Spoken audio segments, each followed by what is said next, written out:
Kristo'y laang magtiis, nang tagumpay ay makamit, at sumaatin ang langit. Hallelujah, Hallelujah, Hallelujah, Hallelujah.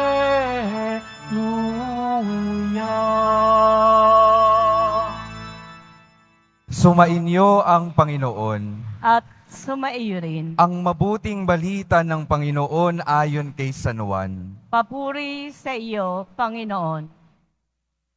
Noong panahong iyon, sinabi ni Jesus sa kanyang mga alagad, "Sinasabi ko sa inyo, tatangis kayo at magdadalamhati, ngunit magagalak ang sanlibutan.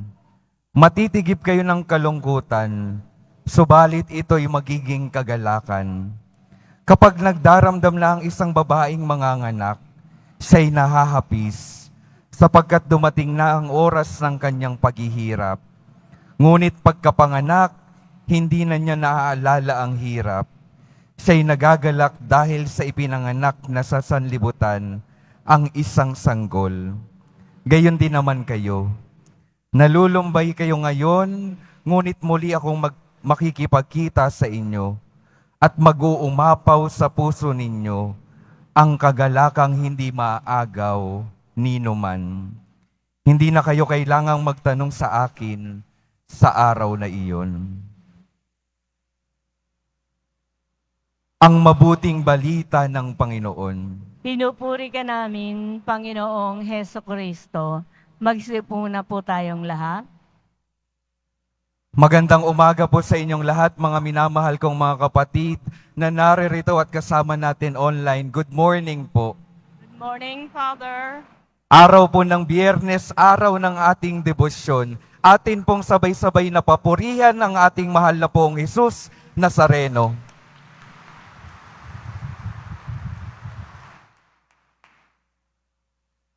Kapag ako po ay kadalasang may nakakausap, nakikitang bata, ang isa po sa mga kadalasang tinatanong ko sa kanila ay, anong gusto mo paglaki mo? Di ba po, gano'n naman tayo sa mga bata. Anong gusto mo maging paglaki mo? Kanina po, meron akong nakausap na bata. Tinanong ko siya, gusto mo bang mag-father paglaki mo? Katulad ko. Nung una sabi niya, ayaw niya. Tapos tinanong ko ulit, anong gusto mo? Sabi niya, mag-father po. Sabi ko sa kanya, o sige, paglaki mo, bibigay ko sa iyo yung suot-suot ko. Alam niyo po yung sabi ng bata, paglaki ko, ay mamamatay ka na. Kinabahan po ako. Pangarap. Doon po ako gustong magsimula. Ano po ba yung mga pangarap natin? Yung pangarap po ng Diyos sa atin ay makasama tayo magpasawalang hanggan. Ang tanong sa atin sa ngayon, ito rin ba ay pinapangarap natin? At kapag pinag-uusapan natin yung mga pangarap natin sa buhay, hindi ho ba yung ating, kapag maliwanag yung ating pangarap, talagang pagsusumikapan natin, lahat-lahat ay ibubuhos natin para doon. Yung ating Panginoon po, sa pangarap niyang tayo ay makasama magpasawalang hanggan, ibinigay niya ang lahat-lahat ng kanyang buhay para tayong lahat ay maakay sa buhay na walang hanggan. Kahit na may paghihirap, ang dulo ng kanyang paghihirap at pagsisakripisyo ay buhay na walang hanggan para sa ating lahat. Tiniis ng lahat ng iyon para sa kapakanan natin. Yun po ang pangarap ng Panginoon. Titiisin ang lahat para maibigay sa atin ang kagalakan magpasawalang hanggan. Ang tanong ko naman po sa atin, paano ba tayo nagsusumikap sa pangarap nating makasama ang Diyos magpasawalang hanggan? Minsan po nag-usap-usap kaming mga magkakaklase sa seminaryo po. Pagkatapos namin ng ilang taon sa seminaryo, nakita-kita kaming muli. At sabi nung isa, sabi niya po, nakakatuwa no, yung dating mga bagay na iniiyakan natin, ngayon nagiging sanhi ng ating kagalakan. Ano pong ibig sabihin niya? Ano ba yung mga bagay na iniiyakan namin dati? Yung mga bagay na iniiyakan namin dati ay yung mga pagpupuyat sa pag-aaral, hindi matutulog kasi may exam kinabukasan, magdamag mag-aaral. Iniiyakan namin yung mga bagay na may mga pagkakataon na hindi kami nagkakaintindihan. Kung minsan kami ay napapagalitan dahil kami ay pasaway at hindi sumusunod. Maraming mga activities na dapat paghandaan. Lahat pong iyon mahirap. Lahat pong iyon tiniis namin. Lahat pong iyon pinagsumikapan namin. At nung huli, nung dulo ng aming paghuhubog sa seminaryo, nakatapos kaming maligaya. Nagbunga ang aming mga pagsusumikap at paghihirap. Bakit? Dahil unang-una sa lahat, maliwanag yung nais namin sa umpisa, makatapos. Yun po yung pangarap namin. Kaya pinagsumikapan namin yung pangarap na iyon. Kaya anong natanggap namin? Gantimpala ng kaligayahan dahil napagtagumpayan namin yung aming mga pangarap. Ano pong ipinapaalala sa atin noon? Na sa buhay po natin, hindi palaging magtatapos sa paghihirap kapag tayo ay nagsusumikap ng maigi sa ating mga buhay. Sa akin pong mga kamag-anak, kapag nagkikita-kita kami nung bata po ako kapag December, isa po sa palagi nilang kinakwento ng ng nanay ko at mga kapatid niya, na nung buhay naman daw nila nung bata sila, hindi naging madali ang lahat. Marami silang mga paghihirap din kung ano-anong ginagawa para kumita ng pera. At nung nag-aaral na ng kolehiyo, isa-isa silang naglayuan sa kanilang pamilya para makapagtapos ng pag-aaral. Nagsumikap, nagsakripisyo, at ngayon, okay naman po yung mga buhay nila. Maligaya sila dahil sa kanilang mga pagsusumikap na napalitan ng kaligayahan dahil natanggap na nila ang tagumpay. Sa buhay po natin, hindi ho ba yung ating mga pangarap talagang may kaakibat na pagsasakripisyo?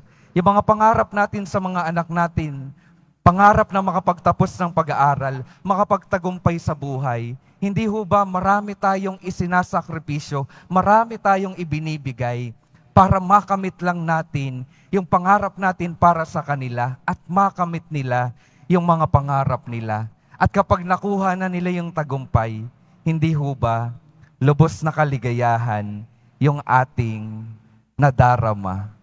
Ang pinapaalala po sa atin ng ating Panginoon na yung ating mga pagtatangis, yung ating mga pagdadalamhati, yung ating mga pagsasakripisyo, kapag inalay natin ng dahil sa pagmamahal at para sa pangarap, ito ay magwawakas sa kagalakan dahil mararanasan natin ang tagumpay na ninanais natin. Ayun po yung sinasabi ng Panginoon sa ating Ebanghelyo.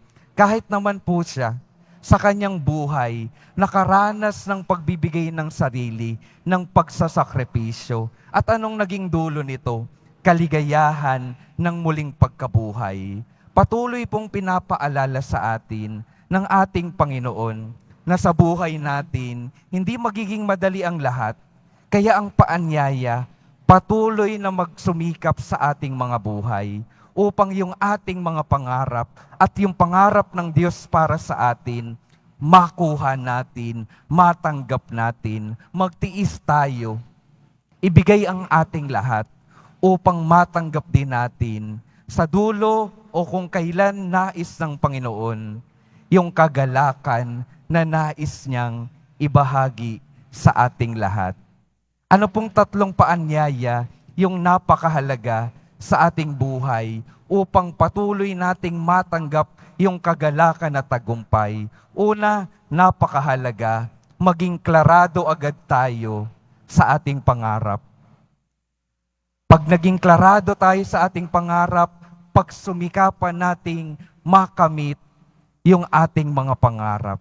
At ikatlo, patuloy tayong manghingi ng lakas sa Panginoon sa pamamagitan ng pananalangin upang matanggap natin yung ating mga ninanais sa buhay na ito.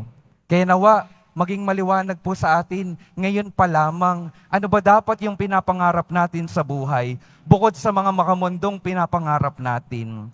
Nawa, yung pangarapin po natin, katulad ng sinasabi sa Ignatian Principle, ang pangarap dapat ng buhay ay makasama ang Diyos, magpasawalang hanggan.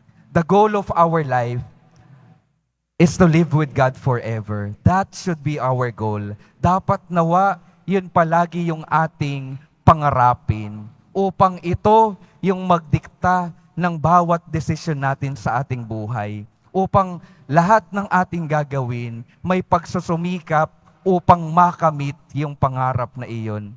At sa mga panahon po na tayo ay sinusubok, tayo ay nahihirapan, tayo ay pinanghihinaan ng loob, buksan natin po yung ating sarili sa presensya ng Panginoon. Humingi tayo ng lakas sa Kanya para tayo ay maging matatag at patuloy na makapagsumikap. Dahil po ang masamang espiritu, ang demonyo, lahat-lahat din po ay gagawin para pigilan tayo na makamit yung pangarap ng Diyos para sa atin.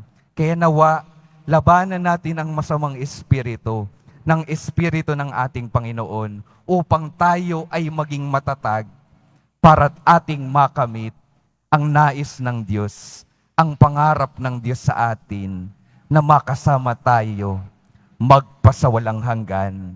Amen.